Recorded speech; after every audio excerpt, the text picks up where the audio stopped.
1984. The North Atlantic. The water is black, frigid, and utterly silent except for one sound, a low thrum buried beneath the waves. A Soviet Victor III class submarine. Hull number K492 cuts through the depths at a depth of 400 feet. Its mission shadow, a U.S. Navy carrier group transiting near the GUK Gap. The crew moves confidently. Their new rubberized acoustic tiles, upgraded propeller shaft, and passive sonar system give them an edge or so, they believe. Captain Anatoly Gromov peers through the periscope one last time before the order is given rig for silent running. The plan is simple. They'll park beneath the thermocline and wait. The U.S. ships will never hear them. That's what they've trained for. That's what Soviet naval doctrine has promised. But deep below, stretching like an invisible spider web across the ocean floor, a different doctrine is already in motion. The U.S. Navy's sound surveillance system, SOSUS, is listening. It's been listening for hours, and it knows exactly what it's hearing.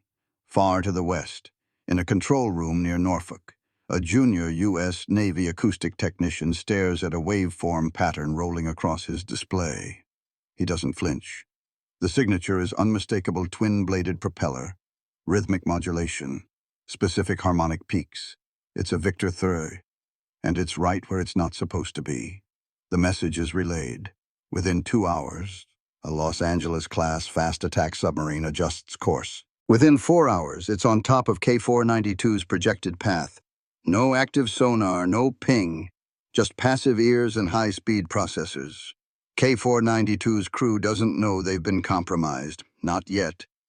But when the Americans match course and depth and begin mirroring their every move, panic begins to creep in. Gromov whispers, "They can't see us. This is impossible." But it wasn't. The Americans had already won the battle before the Soviets even knew it had started. When Soviet naval doctrine took shape in the 1960s, it was built on a single foundational assumption: the ocean is too vast, too dynamic, and too noisy for enemy forces to reliably detect submarines at distance. This belief shaped everything: the types of submarines constructed, the way they were deployed, and how missions were conducted. The underwater world was a cloak, a natural shield. If a submarine maintained radio silence, ran deep, and avoided active sonar, it was effectively invisible. That assumption had merit in 1960. By 1980, it was dangerously wrong. In Leningrad's naval command centers, Soviet admirals reviewed deployment reports with confidence. Their submarines, especially the newer Victor III, Alpha, and Delta classes, were considered apex predators of the deep.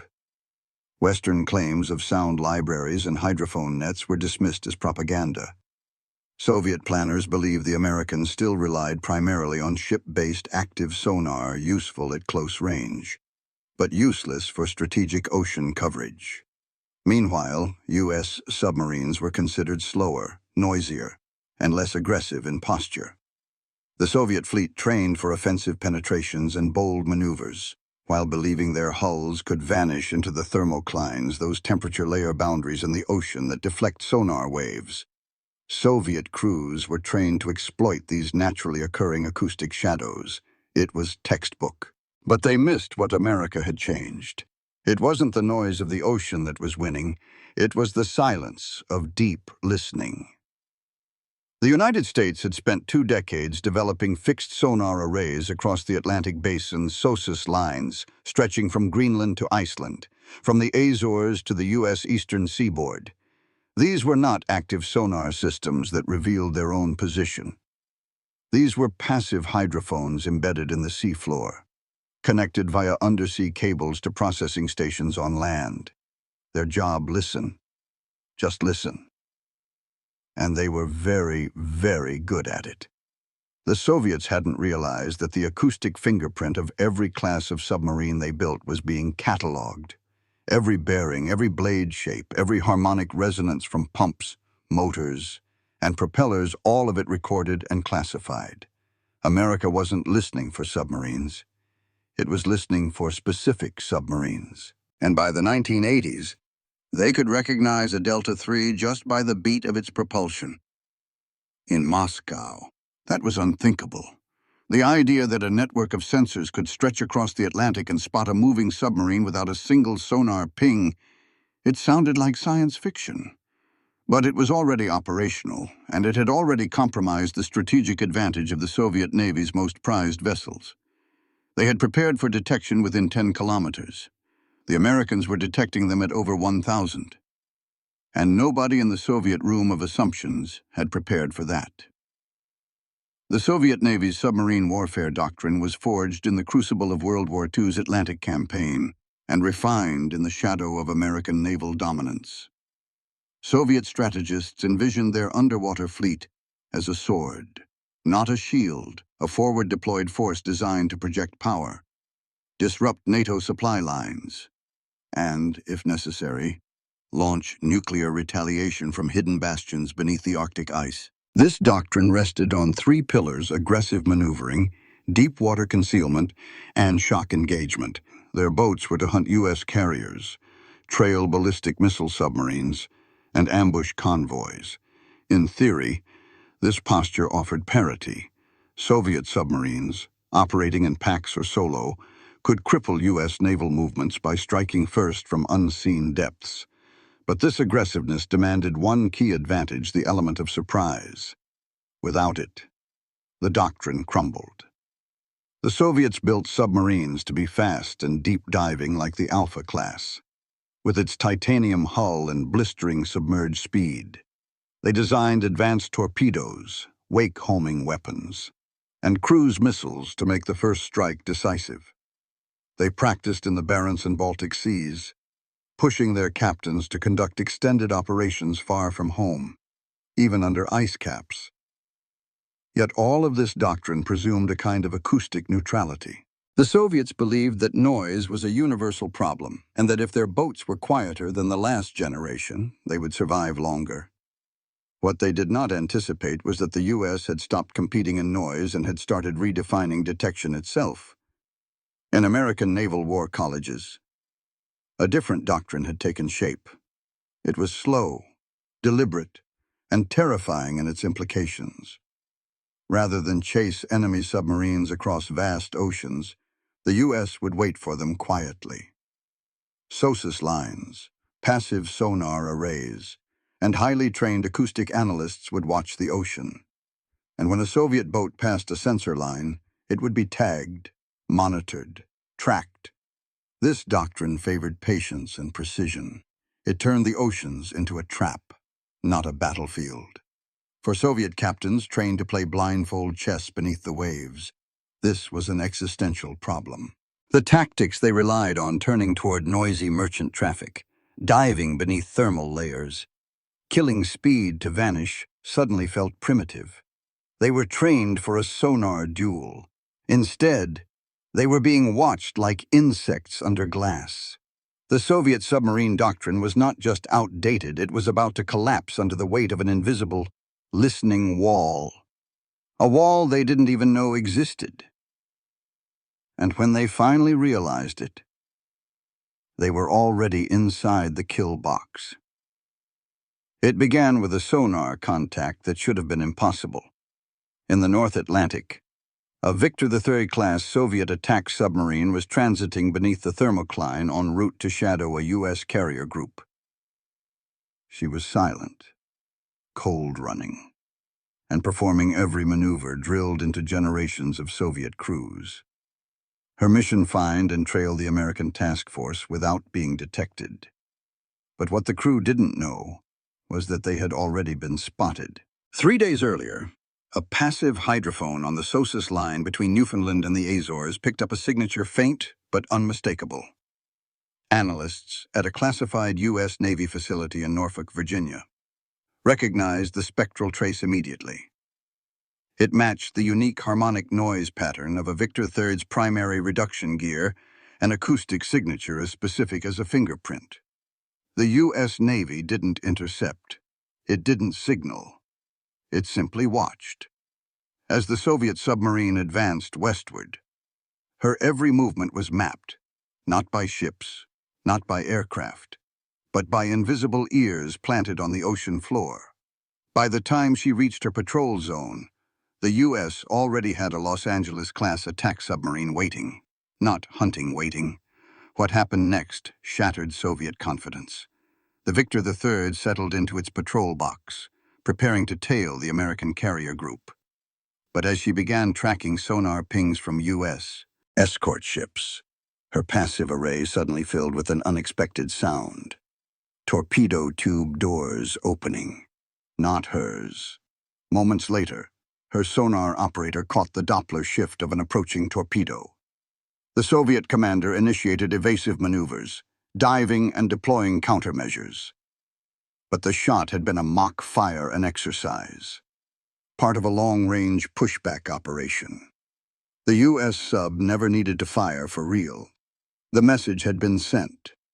The Soviet submarines surfaced the next morning shaken, demoralized, and stunned.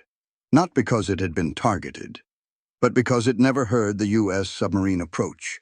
No sonar contact, no acoustic warning, no chance to fight back. When word of the incident filtered back through naval channels, alarm bells rang in Moscow. It wasn't just that the Americans had detected a stealth transit. It was that they had followed it for days, maneuvered for an intercept, and delivered a simulated kill, without ever giving away their own position. For Soviet strategists, this was an impossible event. According to their training, according to their mathematics, according to their war games, it should not have happened. But it did. And suddenly, everything about Soviet undersea doctrine, from deployment patterns to acoustic assumptions, was cast into doubt. The ocean was no longer a hiding place. It had become a battlefield where the enemy was omniscient. When the incident reports landed on the desks of Soviet naval intelligence in Leningrad and the Central Naval Command in Moscow, the initial reaction was not panic, but skepticism. The idea that an American submarine could track a Victor III for days without a single acoustic signature seemed absurd. Soviet doctrine held that the ocean was the great equalizer, a deep, noisy, unpredictable environment where stealth was earned through engineering and seamanship, not sorcery. The briefing documents were classified at the highest level. They included sonar logs, crew debriefings, and a deeply troubling conclusion: target acquired before counter-detection. Presumed long-range tracking. Evasion unsuccessful.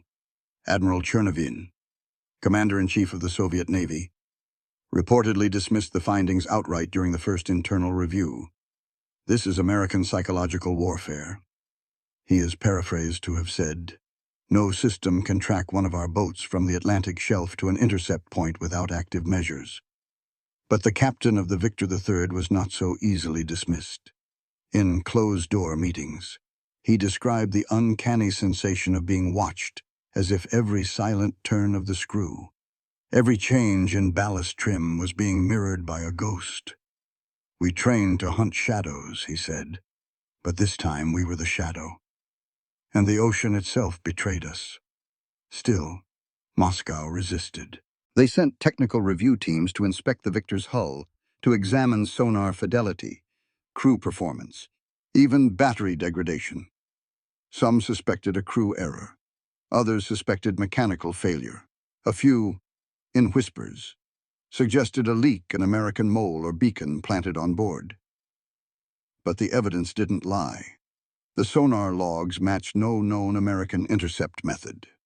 There had been no pings, no active sweeps, no unusual acoustic signatures. It was as if the Americans knew where the Soviet boat would be before it arrived.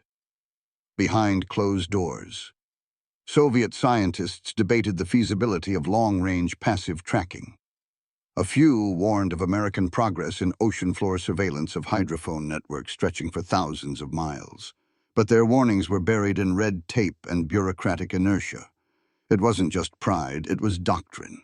If the Americans truly possessed such capability, it meant the Soviet Union's entire forward deployment strategy, its belief in first strike mobility, stealth basing, and deterrent patrols was under threat. The implications were not technological. They were existential. So Moscow delayed. They classified the incident as inconclusive. They reassigned the submarine's crew. They shut down internal investigations before they could reach dangerous conclusions. Admitting the truth would mean rewriting decades of naval theory. And that was something the Politburo, already burdened with economic decay, Afghan losses, and growing civil unrest, was not prepared to do. But beneath the waves, the Americans kept listening, watching, waiting. And the next impossible event was already being recorded. In the aftermath of the encounter, Soviet naval theorists put forward a flawed but comforting explanation that the Victor III class submarine had accidentally exposed itself by breaking silent running protocol. According to this theory, the crew must have allowed transient noises, hydraulic valve pulses, sudden course corrections, or even improperly balanced propeller blades to betray their location. It was a theory born not from data, but from desperation. Soviet engineers at the Rubin Design Bureau were ordered to analyze the acoustic profile of the Victor class. They ran simulations, replicated transit patterns, and conducted controlled submergence tests in the Barents Sea. A few anomalies were found: small vibrations, minor hull harmonics, but nothing accounted for sustained tracking over thousands of kilometers. Still, the leadership accepted this explanation, not because it was right, but because it allowed the machine to remain infallible. The fault, then, was human. The Northern Fleet launched a retraining initiative focused on sonar discipline. Crews were drilled relentlessly in power cycling, trim control, and frequency masking. Officers were told the problem wasn't American technology, it was Soviet inattention. "We lost stealth not to sonar," one fleet commander insisted, but to laziness. This theory filtered down into Soviet submarine schools. Cadets were taught that American SOSAs could only detect the noisiest targets, that disciplined crews could beat the network. That doctrine still worked, if followed precisely. But no one asked the deeper question: how had the Americans known the Victor III's exact route? Not once, but days in advance. The theory never addressed timing. It never explained why a U.S. submarine was waiting, precisely aligned with the Victor's patrol box, ready for simulated attack. It couldn't explain how a Los Angeles-class sub, which itself should have generated acoustic trace, remained invisible throughout the encounter, because the theory was never meant to explain. It was meant to restore control. And it failed. In 1984, another Soviet sub, a Sierra-class boat, was ghosted in the Norwegian Sea. Same pattern, same result. No acoustic contact.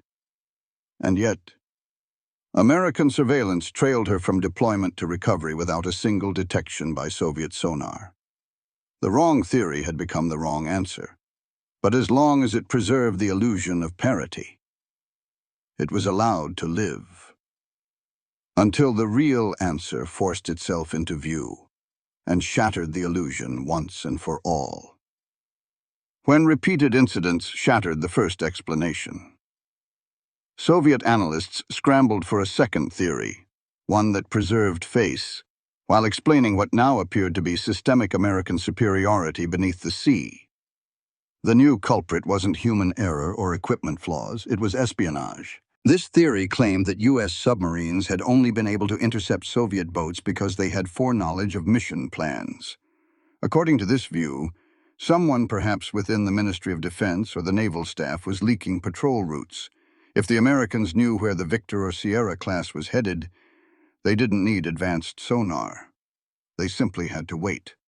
On the surface, it was plausible. The Cold War had seen betrayals before: British double agents, CIA moles, and even KGB turncoats. Why not one more? By mid-1985, internal security reviews were launched. Dozens of naval staff were investigated. Communications protocols were rewritten. Cryptographic standards were upgraded. Submarine deployment orders were hand-delivered by armed couriers. Even decoy missions were staged, with ghost boats given false routes to flush out leaks. But the results didn't change. The Americans still found the real submarines. They still trailed them with uncanny precision. And the decoys, they were ignored completely. The Soviet Navy clung to the espionage theory longer than the first. It was psychologically satisfying an external betrayal, not a doctrinal collapse. But it, too, began to fray. That winter, an internal memo circulated within the General Staff's Naval Operations Division. It was unsigned, but its language was clinical and unforgiving. There is no evidence of compromised operational security. Communications are encrypted. Deployment orders remain isolated. If we presume no technological leap by the Americans, then our entire acoustic theory must be considered invalid. But no one wanted to rewrite acoustic theory, so the memo was buried. The second wrong theory lasted until late 1986, when an Oscar-class cruise missile submarine returning from a Pacific patrol reported a near collision. An American sub had been waiting directly in its path, motionless, undetected, within firing range. The only explanation was sonar. Sonar that could hear through currents, across layers and over hundreds of miles. The truth was unspoken but clear. This wasn't about leaks. It was about physics the Soviets hadn't mastered and sensors the Americans had. By the late 1980s, it was undeniable. The Soviet Union had suffered a catastrophic failure not at sea, but in its intelligence apparatus. For nearly 2 decades, Soviet naval analysts had operated under a fundamental assumption that underwater detection was bounded by physics. That sonar, no matter how sophisticated, could not pick up a quiet submarine beyond 30 or 40 kilometers. They were wrong. The U.S. had not only surpassed Soviet acoustic theory, they had built an entire underwater surveillance architecture that remained invisible to their adversaries for years. The first component was SOSUS, an ocean floor hydrophone network designed in the 1950s and expanded during the 1960s to monitor the Atlantic and Pacific. But by the 1970s, SOSUS had become far more than a listening device. It was a sonar intelligence fusion grid, capable of triangulating low-frequency sounds and identifying submarines by unique acoustic signatures down to individual hulls. Every time a Soviet boat transited from Murmansk or Petropavlovsk, it left an acoustic fingerprint, and the Americans recorded it. But SOSUS wasn't the only tool. By the mid-1980s, the U.S. Navy had integrated mobile surveillance into its Los Angeles-class submarines. Equipped with towed arrays and advanced processing software, these subs didn't just listen, they identified. They could sit silently in thermal layers, feeding data back to command centers in real time, while remaining acoustically invisible. The Soviets had nothing equivalent. Even worse, they didn't know what they didn't know. A handful of Soviet officers' men in the Scientific Research Institute of Sonar Engineering had suspected something was wrong. They had reviewed American technical papers on signal processing, adaptive beamforming, and time delay analysis. They had even proposed reverse engineering the work, but they were ignored. Western sonar relies on volume and expense. One Soviet admiral scoffed. "We have doctrine and steel. That doctrine now lay in ruins." The intelligence failure was total. Soviet planners had underestimated SOSUS. They had misread mobile surveillance trends, and they had failed to grasp the revolution in acoustic processing that allowed the Americans to pluck a submarine's echo from the symphony of the sea. By the end of the Cold War, U.S. analysts could not only track Soviet submarines, they could predict their behavior, deployment patterns, speed profiles, decision-making under duress. Every move the Soviets made below the surface was being studied, modeled, and countered in real time, and they never saw it coming. It wasn't just a tactical edge, it was a strategic blind spot, one that ensured Soviet submarines were hunted before they even left port. What the Soviet Navy finally came to understand far too late was that they were not facing a single breakthrough, but an integrated underwater warfare ecosystem. The Americans hadn't simply built a better sonar or fielded quieter subs. They had built a full-spectrum maritime intelligence machine, and it was invisible until it struck. At the center of this system was the sound surveillance system SOSUS. But it had evolved far beyond static hydrophones. By the late 1980s, the U.S. had fused satellite data, oceanographic modeling, and real-time digital signal analysis into a unified platform. It could isolate a single Soviet submarine from ambient ocean noise and track it across hundreds of miles without the target ever detecting a ping. But SOSUS was only the first layer. Layer 2 was mobile surveillance. The U.S. Navy had invested heavily in the towed array surveillance system TASS on surface ships and submarines alike. The Los Angeles-class submarines, particularly the 688I variant, were the quietest fast attack boats in history. They carried long, ultra-sensitive towed arrays that could detect low-frequency emissions from Soviet submarines well beyond direct line of sight. These subs didn't pursue, they anticipated. They waited.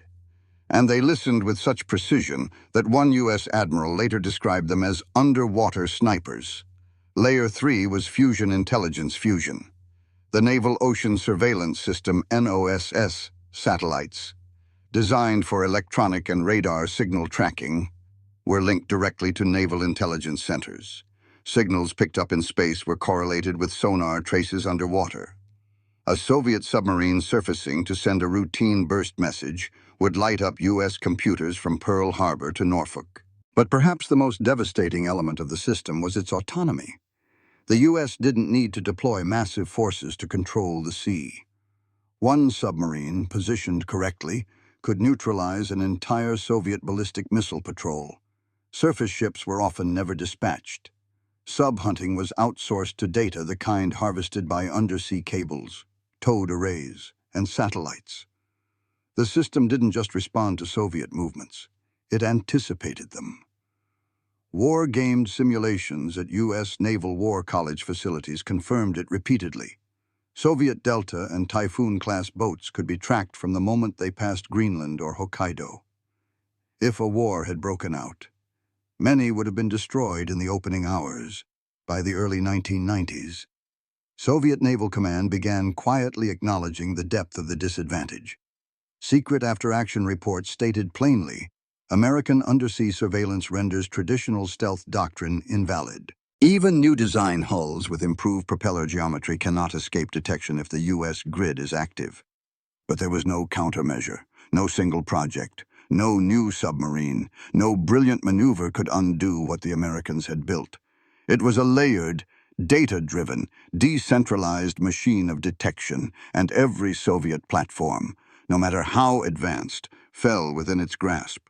This wasn't just a system. It was victory engineered beneath the waves. It began as a routine patrol in the North Atlantic, a Soviet Victor third-class submarine. Designated K-324 had slipped out of its Murmansk base under strict MCON conditions.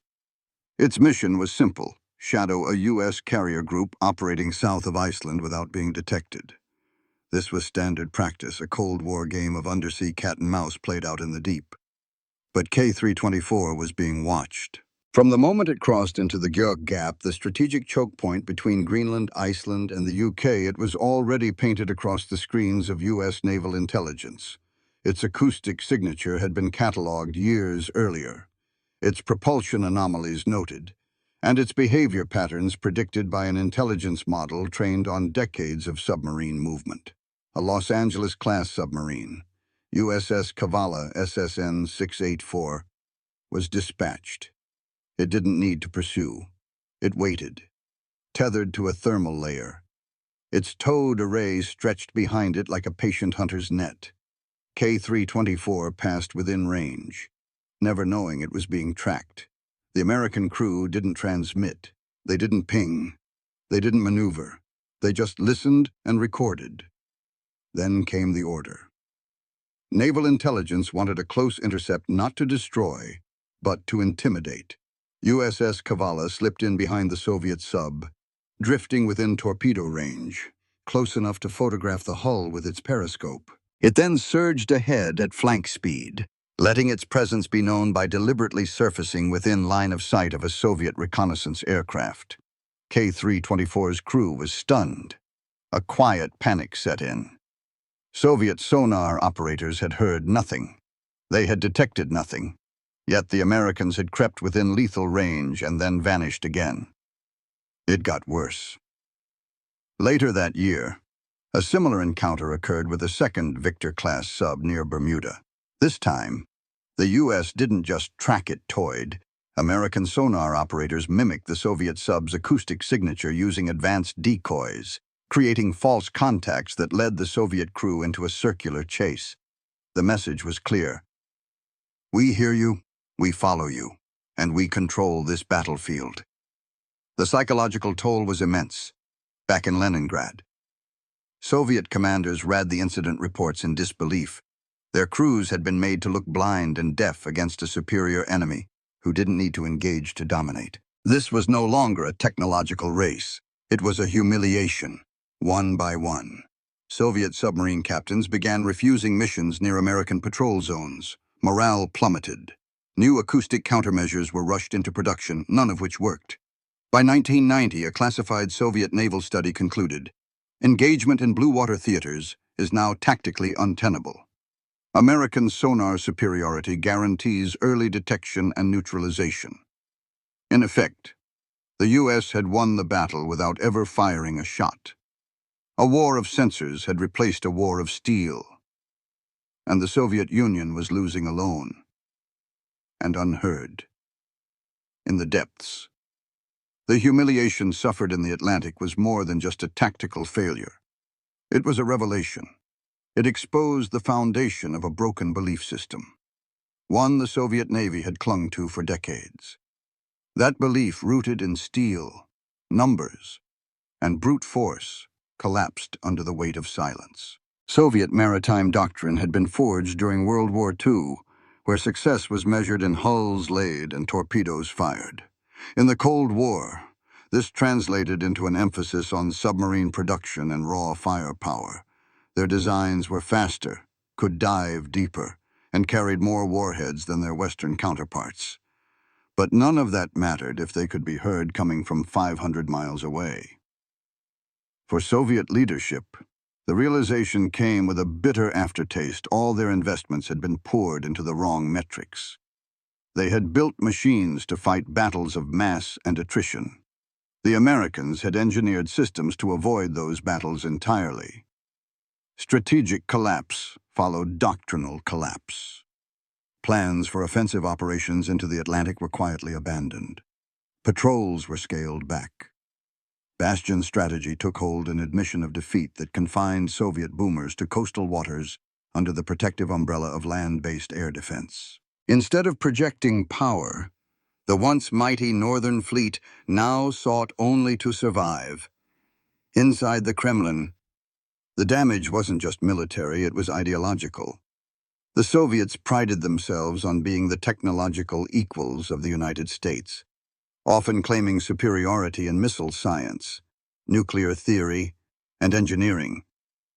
But here was a battlefield where ideology met reality, and reality didn't care about political theory. Electronic surveillance, real-time fusion, decentralized sensor grids, these were capitalist technologies born from open collaboration, private sector innovation, and decentralized command. No 5-year plan, no party directive. No central committee could replicate that overnight. What truly broke Soviet confidence wasn't that they were losing it, was that they didn't understand why. In top-secret meetings, senior admirals posed desperate questions.